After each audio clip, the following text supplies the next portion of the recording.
नमस्कार दोस्तों, जय हिंद। स्वागत करता हूं मैं आपका चैनल के नए वीडियो में। आज के इस वीडियो में हम डिस्कस करेंगे बिहार के कास्ट बेस्ड सेंसस रिपोर्ट को लेकर के। बिहार सरकार के सीएम नीतीश कुमार और डेप्यूटी सीएम तेजस्वी यादव ने 2 अक्टूबर को कास्ट बेस्ड सेंसस रिपोर्ट ला करके 2024 के लोकसभा इलेक्शन के इन्वायरमेंट को कुछ हद तक चेंज कर दिया है। तो हम आज के इस वीडियो में एक डिटेल एनालिसिस करेंगे कि क्या होता है caste based census report. Bihar का जो कास्ट बेस्ड सेंसस रिपोर्ट है उसका डेटा क्या कहता है, इस रिपोर्ट का क्या पॉलिटिकल सिग्निफिकेंस है, एक डिटेल में एनालिसिस हम करेंगे। तो अगर आप चैनल पर नए हैं तो चैनल को सब्सक्राइब कीजिए, वीडियो को लाइक कीजिए, शेयर कीजिए और वीडियो को पूरा देखिए और कमेंट करके अपना राय दीजिए।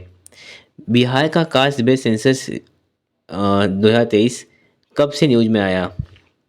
तो बिहार विधानसभा और विधान परिषद यानी कि बिहार असेंबली और लेजिस्लेटिव काउंसिल ने 18 फरवरी 2019 को राज्य में जाति आधारित गणना कास्ट यानी कि कास्ट बेस्ड सेंसस कराए जाने का प्रस्ताव पारित किया। इसके संबंध में दोबारा 1 मई 2022 को सर्वदलीय बैठक यानी कि सभी पार्टीज के लोगों की एक मीटिंग होती है। उसके अगले ही दिन 2 मई 2022 को राज्य मंत्रिपरिषद द्वारा एक डिसीजन लिया जाता है कि बिहार में राज्य में जाति आधारित गणना को 2 चरणों में फरवरी 2023 तक पूरा कराया जाएगा और पॉपुलेशन का कास्ट डेमोग्राफिक डेटा कलेक्ट करना इसका एक मेन एम था। और एक इसका मेन एम ये भी था कि लोगों का किस कास्ट वाइज बिहार में क्या पॉपुलेशन है ये भी जानना इसका एक मेन मकसद था इस सेंसस का। तो बिहार सरकार ने 6 जून 2022 को बिहार में जाति सर्वेक्षण यानी कि कास्ट सर्वे कराने के लिए एक अधिसूचना जारी की थी। इस काम में बिहार सरकार आकस्मिकता निधि कंटीजेंसी फंड से 500 करोड़ रुपए का खर्च बताया, जबकि 5 लाख सरकारी कर्मचारी ने मिलकर इस पूरे काम को किया। इसमें सरकारी कर्मचारी के अलावा आंगनबाड़ी सेविका और जीविका दीदी ने भी काम किया। मई 2023 तक इस सर्वे को पूरा कराने का एक एम रखा गया था, एक गोल रखा गया था, लेकिन यह जो काम हुआ ये 2 अक्टूबर 2023 को पूरा हुआ। ये रहा सीएम नीतीश कुमार का ट्वीट जो कि 2 अक्टूबर 2023 को उन्होंने खुद इस ट्वीट करके जानकारी दी बिहार के कास्ट बेस्ड सेंसस रिपोर्ट को लेकर के। बिहार का जो कास्ट बेस्ड सेंसस रिपोर्ट है इसका सर्वे कब से स्टार्ट हुआ? तो बिहार में 7 जनवरी 2023 से जाति आधारित जनगणना की प्रक्रिया शुरू हुई। बिहार में यह सर्वे करवाने की जिम्मेदारी सरकार के जनरल एडमिनिस्ट्रेशन डिपार्टमेंट GAD को सौंपी गई और बिहार सरकार ने डिजिटली मोबाइल फ़ोन के एप्लीकेशन के थ्रू लोगों का डेटा कलेक्ट किया जिसका नाम था बिजगा, बिहार जाति आधारित गणना। इस एप्लीकेशन का लोगो ये रहा और ये प्ले स्टोर पे अवेलेबल था और लोगों ने इसे डाउनलोड करके अपने डेटा को शेयर किया गवर्नमेंट के साथ। क्या पॉइंट था, क्या बेसिस था डेटा का रिपोर्ट में? तो बिहार कास्ट बेस्ड सेंसस 2023 को प्रिपेयर किया गया कुछ पॉइंट्स को माइंड में रख करके। ये पॉइंट्स थे एजुकेशनल क्वालिफिकेशन क्या है लोगों का, लोग क्या एक्टिविटी करते हैं, क्या वर्क करते हैं, रेजिडेंशियल स्टेटस क्या है लोगों का, टेम्पररी माइग्रेंट स्टेटस क्या है यानी कि अस्थायी प्रवासी स्थिति क्या है लोगों की, अब लोगों के पास कंप्यूटर है कि नहीं, लैपटॉप है कि नहीं, मोटर व्हीकल है कि नहीं, एग्रीकल्चर लैंड है कि नहीं, रेजिडेंशियल लैंड है कि नहीं, और लोगों का मंथली इनकम क्या है, सभी सोर्सेज से। इस कास्ट सेंसस को सर्वे को 2 फेजेस में कराया गया। जो पहला फेज़ था वो ये था कि बिहार में लोगों की हाउस होल्ड कितनी है, और जो सेकेंड फेज़ था वो ये था कि लोगों का इंडिविजुअल डेटा को कलेक्ट करना यानी कि लोग किस कास्ट के हैं, किस रिलीजन के हैं, क्या इकोनॉमिक बैकग्राउंड है लोगों की। बिहार का जो कास्ट बेस्ड सेंसस रिपोर्ट है वो क्या कहता है, उसका क्या फिगर है, क्या डेटा का क्या रिपोर्ट रहा है? तो बिहार सरकार ने जाति आधारित जनगणना की रिपोर्ट 2 अक्टूबर को जारी कर दी थी। मुख्य सचिव अमित सुबहानी ने यह रिपोर्ट जारी की। इसमें बताया गया कि राज्य में सबसे ज़्यादा जो आबादी है वो पिछड़ा वर्ग की है। पिछड़े वर्ग की आबादी सबसे ज़्यादा है। राज्य में कुल 63% 63% आबादी इस वर्ग से आती है। इनमें 27% जो आबादी है वो है बैकवर्ड लोगों की, वही जो 36% जो आबादी है वो है एक्सट्रीम बैकवर्ड लोगों की यानी कि अति पिछड़े वर्ग की। वहीं अनुसूचित जाति यानी कि शेड्यूल कास्ट की जो आबादी है वो है लगभग 20%, जो 2011 की जनगणना में 15.9% थी। वहीं सामान्य वर्ग के लोगों की आबादी 15% है। मेन बात यह है कि 2011 के 2011 में जो सेंसस हुआ था उसमें जो बिहार की जो आबादी थी वो थी 10,40,99,452, जो कि इस सर्वे में बढ़ करके 13,07,25,310 हो गई। इस तरह बीते 12 साल में राज्य की जो आबादी में 25.5% 50% का इजाफा हुआ है, पॉपुलेशन बढ़ा है। 2011 की जनगणना के मुताबिक राज्य की कुल आबादी में 15.9% आबादी दलित यानी कि शेड्यूल कास्ट की थी, 1.3% आबादी आदिवासी यानी कि शेड्यूल ट्राइब की थी। नए जातिगत सर्वे में दलित की आबादी शेड्यूल कास्ट की आबादी बढ़ करके 19.65% हो गया है। वहीं आदिवासी आबादी शेड्यूल ट्राइब की आबादी बढ़ करके 1.68% हो गया है। जहाँ तक कि पिछड़े वर्ग की बात है तो जातिगत जनगणना से पहले यह माना जा रहा था कि जो बैकवर्ड कैटेगरी के जो लोग हैं उनकी आबादी 51 से 52% होगी, लेकिन रिपोर्ट आने के बाद यह देखा गया कि इनकी आबादी 63.13% से भी ज़्यादा है। वहीं राज्य की 30% आबादी सामान्य वर्ग के लोगों की मानी जा रही थी इस रिपोर्ट के आने से पहले, लेकिन इस रिपोर्ट में यह देखा गया, इस रिपोर्ट में यह आया कि जो अनरिजर्व कैटेगरी के लोग हैं, जो जनरल कैटेगरी के लोग हैं, उनकी आबादी इस रिपोर्ट के अकॉर्डिंग 15.52% है। कास्ट वाइज पॉपुलेशन क्या है बिहार में, तो बिहार सरकार की सूची में 214 जातियां हैं। सूची के अनुसार जो शेड्यूल कास्ट में 22 जातियां आती हैं, अनुसूचित जनजाति में 32 जातियां आती हैं, पिछड़े वर्ग में 30 जातियां आती हैं, अत्यंत पिछड़े वर्ग में 113 जातियां आती हैं और उच्च जाति में 7 जातियां आती हैं। ये रहा एक बिहार सरकार में किस कास्ट में, किस कैटेगरी में कितने कास्ट आते हैं और क्या पॉपुलेशन है कास्ट कैटेगरी वाइज। तो अत्यंत पिछड़ा वर्ग यानी कि एक्सट्रीम बैकवर्ड कैटेगरी की जो आबादी है बिहार में वो 36.01% है।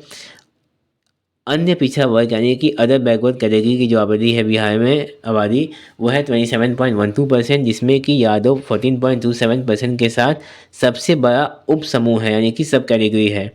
दलित यानी कि अनुसूचित जाति शेड्यूल कास्ट की जो आबादी बिहार में है वो है 19.65%। अनुसूचित जनजाति यानी कि शेड्यूल ट्राइब की जो आबादी है बिहार में वो है लगभग 1.68%।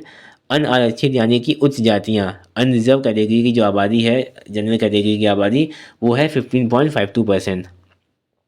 बिहार का सेंसस रिपोर्ट 2023 का जो डेटा है वो ये रहा, किस कास्ट बैकवर्ड क्लासेस की आबादी ये रही, एक्सट्रीम बैकवर्ड क्लासेस की आबादी ये रही, शेड्यूल कास्ट की आबादी ये रही और अनरिजर्व की आबादी ये रही। बिहार में किस कैटेगरी की कितनी आबादी है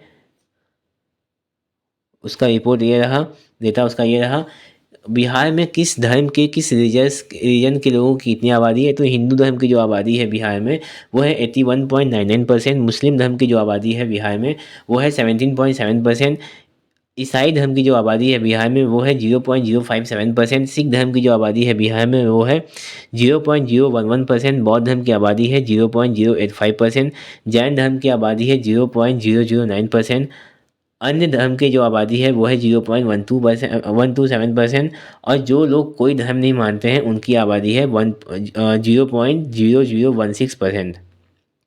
सुप्रीम कोर्ट ने क्या कहा बिहार के कास्ट बेस्ड सेंसस रिपोर्ट के इम्प्लीमेंटेशन को लेकर के, तो बिहार सरकार ने 2 अक्टूबर को जातीय गणना के डेटा को रिलीज़ किया। इस मामले में सुप्रीम कोर्ट से बिहार सरकार को बड़ी राहत मिली।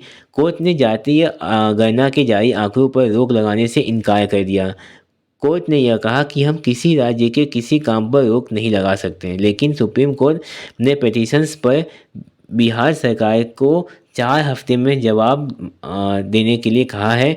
और सुप्रीम कोर्ट में बिहार कास्ट बेस्ड सेंसस को लेकर के जो अगली सुनवाई होगी, जो अगली जो तारीख आई है वो है जनवरी 2024 में। ये मैटर पटना हाईकोर्ट में भी पहले गया था। इससे पहले बिहार सरकार पटना हाईकोर्ट में कह चुकी है कि यह जनगणना नहीं है बल्कि सर्वे है। इसके बाद ही पटना हाईकोर्ट ने बिहार सरकार को सर्वे कराने के लिए ग्रीन सिग्नल दिया था, हरी झंडी दी थी। सुनवाई के दौरान बिहार सरकार की ओर से यह बताया गया था कि बिहार में सर्वे का काम पूरा हो चुका है और बिहार भी और आगे भी ऑनलाइन अपलोड कर दिए गए हैं। इसके बाद याचिकाकर्ता यानी कि पेटिशनर्स के वकील ने बिहार में हो रही जातीय गणना का ब्यौरा यानी कि रिलीज कराने की मांग की थी। इसे हाईकोर्ट ने खारिज कर दिया था। हाईकोर्ट ने स्पष्ट तौर पर यह कहा था कि बिहार सरकार का पक्ष सुने बिना कोई भी रोक नहीं लगाया जा सकता। हाई कोर्ट ने यह भी कहा कि कास्ट सेंसस गवर्नमेंट कभी भी करा सकती है। फिर गवर्नमेंट ने सभी डीएम को ऑर्डर दिया कि जल्दी से सेंसस का काम कराया जाए और हाई कोर्ट के डिसीजंस के बेसिस पर फिर डिटेल बनाकर पब्लिक किया जाएगा।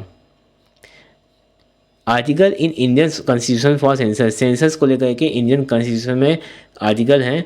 भारतीय संविधान के आर्टिकल 246 के तहत जनसंख्या जनगणना एक यूनियन सब्जेक्ट है। यह संविधान के 7वें शेड्यूल के सीरियल नंबर 69 में लिस्टेड है। यूनियन सब्जेक्ट का मतलब है कि संघ सूची। भारत के संविधान के 7वें शेड्यूल में मेंशन कुछ सब्जेक्ट्स, कुछ विषयों की लिस्ट है जिसमें दिए गए विषयों पर केवल केंद्र सरकार कानून बना सकती है। यानी कि ये जो सब्जेक्ट है उसमें ये कहा गया है कि कुछ ऐसे इसमें सब्जेक्ट लिस्टेड हैं, यूनियन सब्जेक्ट, जिस पे कि सिर्फ सेंट्रल गवर्नमेंट ही अपने कानून को बना सकती है।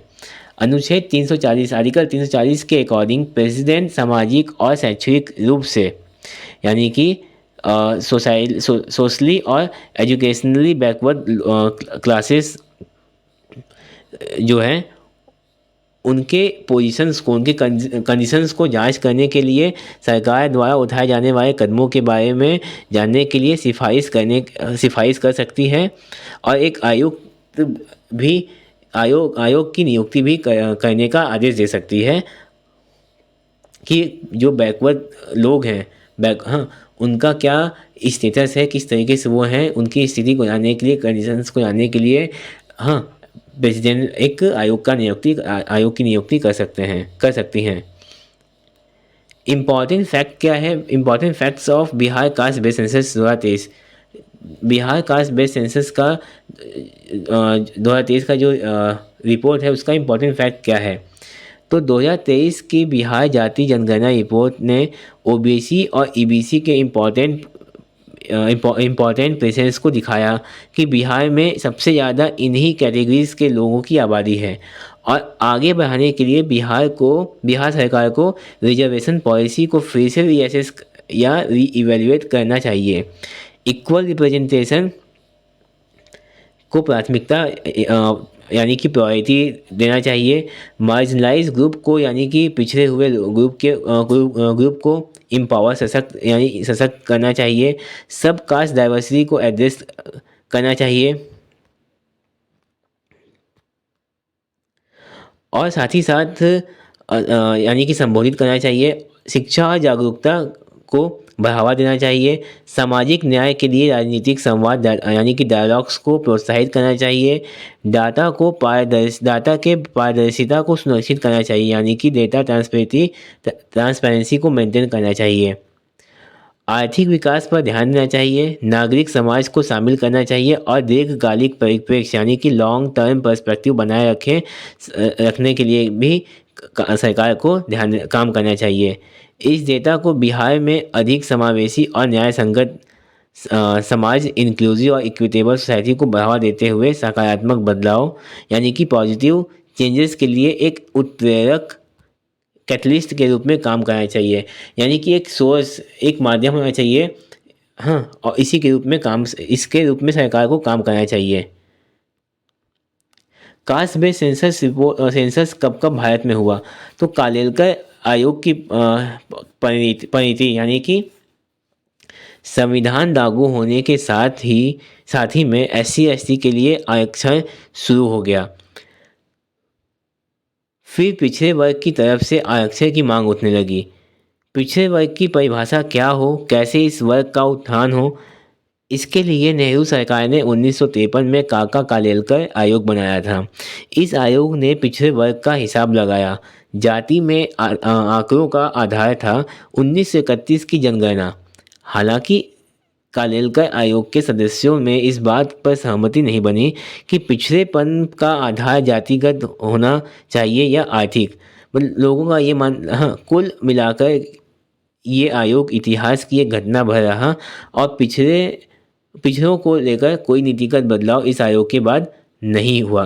यानी कि इन लोगों का ये मानना था कि जो कालेलकर आयोग के जो लोग थे उनका ये मानना था कि लोगों को जो रिजर्वेशन मिले वो कास्ट के बेसिस पे नहीं मिले, कास्ट के बेसिस पे नहीं मिलना चाहिए, वो आर्थिक बेसिस पे मिलना चाहिए। पॉलिटिकल सिग्निफिकेंस क्या है Bihar caste based census report 2023 का? तो मुख्यमंत्री नीतीश कुमार ने 2022 से रणनीतिक रूप से जाति सर्वेक्षण को अपने पॉलिटिकल नैरेटिव में शामिल किया, अपने राजनीतिक आख्यान में शामिल किया। उनसे सामाजिक न्याय और न्याय के साथ विकास के मुद्दों को आगे बढ़ाने के लिए सर्वेक्षण डेटा का लाभ उठाने की उम्मीद है कि वो अपने आने वाले रैलीज़ में चुनाव के चुनाव के जो एक अभियान है उसमें यूज कर सकते हैं। आगामी राजनीतिक परिदृश्य में यह जहां समान नागरिक संहिता, यूनिफॉर्म सिविल कोड और अयोध्या में राम मंदिर के उद्घाटन जैसे मुद्दों को भाजपा के लोकसभा चुनाव अभियान में काफ़ी महत्वपूर्ण हो सकता है। भाजपा के लिए भी कई सारे पॉइंट्स हैं। राम मंदिर का मुद्दा हो गया और भी कई मुद्दे हैं, उनका यूज करके इलेक्शन में यूज कर सकती है भाजपा। नीतीश कुमार अधिक रैली के लिए सर्वेक्षण data, caste based census report data का उपयोग कर सकते हैं और समावेशी और न्यायपूर्ण समाज के लिए भी अपना ये एक पॉइंट रख सकते हैं कि हमने ये काम किया। जेडीयू के एक वरिष्ठ नेता के अनुसार इस कदम को भाजपा की हिंदुत्व या कमंडल राजनीति के खिलाफ नीतीश के मंडल 3.0 के रूप में देखा जाता है कि भाजपा का एक चुनावी जो माहौल है वो नीतीश कुमार के चुनावी एक सीक्वेंस को लेकर के देखा जाता है, माहौल को लेकर के देखा जाता है। ये रहा एक डिटेल में एनालिसिस बिहार का कास्ट बेस्ड सेंसस रिपोर्ट क्या है। तो अगर आप चैनल पर नए हैं तो चैनल को सब्सक्राइब कीजिए, वीडियो को लाइक कीजिए, शेयर कीजिए और कमेंट करके अपना राय दीजिए और वीडियो को अंत तक देखिए और लोगों तक इस नॉलेज को पहुंचाइए। जय हिंद, नमस्कार।